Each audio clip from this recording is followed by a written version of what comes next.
નમસ્તે મિત્રો, આજે બનાવીશું રબડી માલપુઆ। એના માટે એક બાઉલમાં 1 કપ મેંદો, અડધો કપ સોજી, અડધો કપ ખાંડ, અડધા કપથી ઓછી મલાઈ અને 2 ટેબલસ્પૂન દહીં એડ કરી લઈશું।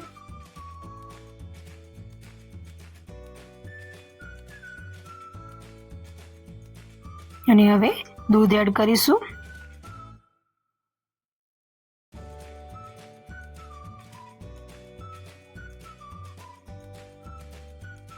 થોડું થોડું દૂધ એડ કરીને સ્મૂધ એવું મિશ્રણ તૈયાર કરવાનું રહેશે।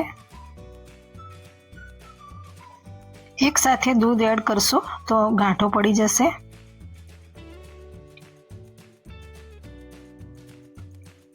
એટલે થોડું થોડું દૂધ નાખતા જઈને સરસ એવું સ્મૂધ બેટર તૈયાર કરીશું। તો આટલું બેટર બનાવવામાં 1.5 કપ જેટલું દૂધ ગયું છે। તો તૈયાર છે આપણું માલપુઆનું બેટર। હવે ઢાંકીને 2 કલાક રેસ્ટ થવા દઈશું અને ત્યાં સુધી આપણે રબડી બનાવી લઈશું। એના માટે એક જાડા તળિયાના વાસણમાં થોડુંક પાણી નાખી દઈશું અને પછી એમાં 1 લીટર દૂધ એડ કરીશું। પાણી નાખવાથી આપણું દૂધ નીચે ચોંટશે નહીં અને દૂધ અહીંયા ફૂલ ફેટનું લેવાનું છે।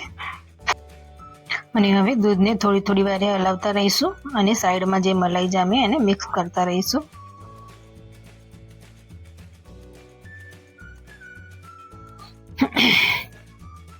તો અહીંયા દૂધ આપણું બળીને અડધું થઈ ગયું છે અને હવે ગેસની ફ્લેમ મીડિયમ કરી દઈશું અને દૂધ ઉપર જે મલાઈ જામે એને આપણે કઢાઈની સાઈડમાં લગાવતા જઈશું।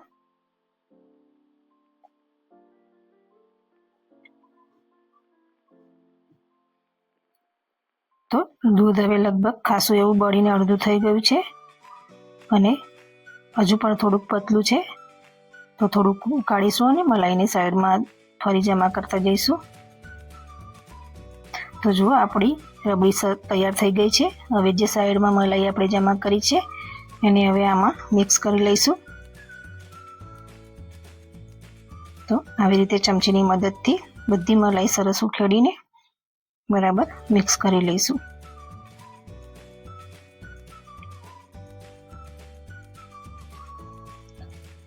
અને બરાબર મિક્સ કરીશું અને હવે કાજુ બદામ એડ કરીશું, ઝીણા કતરેલા, અને અડધી ચમચી ઇલાયચી પાવડર એડ કરીશું। તો તૈયાર છે આપણી રબડી। તો હવે એને ફ્રીજમાં ઠંડી કરવા મૂકી દઈશું અને આ બાજુમાં આપણે માલપુડા માટેની ચાસણી તૈયાર કરીશું। તો એના માટે એક તપેલીમાં 1 કપ ખાંડ અને અડધો કપ પાણી એડ કરીશું અને 4 થી 5 ઇલાયચી અને થોડું કેસર એડ કરી લઈશું।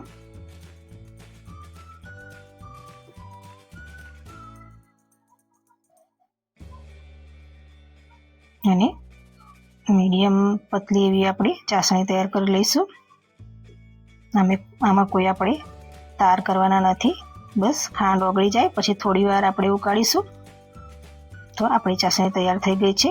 તો હવે આ બાજુમાં બેટરમાં આ એક કેળું મેં મેશ કરી લીધું હતું એને હવે આમાં એડ કરી લઈશ અને બરાબર મિક્સ કરી લઈશ।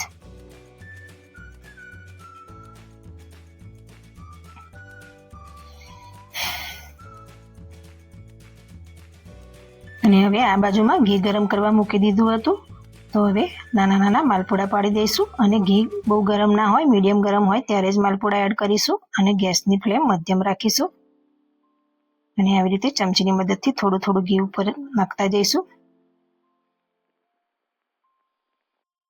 અને હવે સાઈડમાં બીજા માલપુડા પણ પાડી લઈશું। તો અહીંયા તમે ઘીની જગ્યાએ તેલનો પણ ઉપયોગ કરી શકો છો, પણ માલપુડાનો અસલી સ્વાદ ઘીમાં જ આવે છે, તો બને ત્યાં સુધી ઘીનો જ ઉપયોગ કરવો।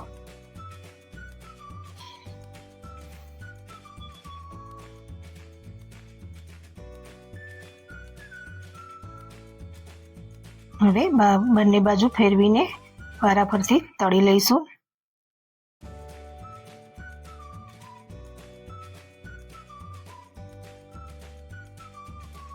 તો માલપુડા આપણા તળાઈ ગયા છે, આવા ગોલ્ડન રંગના થાય ત્યાં સુધી તળવાના રહેશે।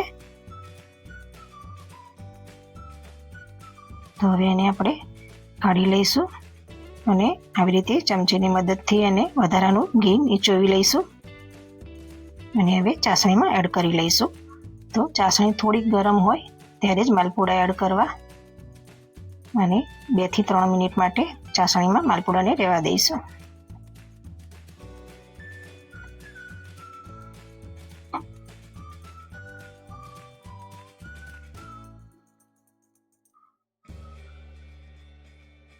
તો હવે 2 થી 3 મિનિટ જેવું થઈ ગયું છે. તો એ માલપુડાને એક પ્લેટમાં કાઢી લઈશું.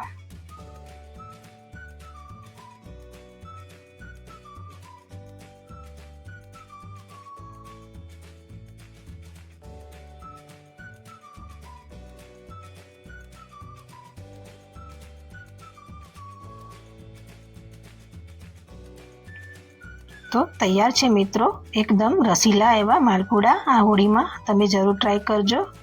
તો હવે માલપુડાને આપણે સર્વિંગ પ્લેટમાં લઈ લઈશું અને ઉપરથી ઠંડી ઠંડી રબડીથી આપણે એને સજાવીશું અને પિસ્તા કતરણથી ગાર્નિશિંગ કરીશું. તો મિત્રો, તમે પણ આ માલપુડાની રેસીપી એકવાર જરૂર બનાવજો અને તમને આ રેસીપી કેવી લાગી એ કોમેન્ટમાં જણાવજો. ચાલો ફરી મળીશું, ત્યાં સુધી આવજો.